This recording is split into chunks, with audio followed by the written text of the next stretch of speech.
দুর্নীতি, চাঁদাবাজি, টেন্ডারবাজি নাই।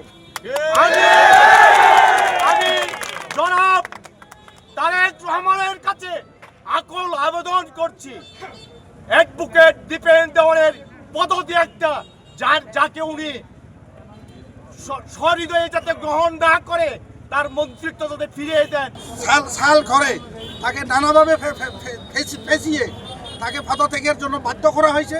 এই বাধ্যতার প্রতিবাদে আমরা পাহাড়ি বাগানী বাঘাইছড়ি উপজেলার বিএনপি পরিবার সমগ্র বাঘাইছড়ি উপজেলার নেতৃবৃন্দ কর্মী সহ সবগুলো মিলিয়ে যে একত্রিত হয়েছি।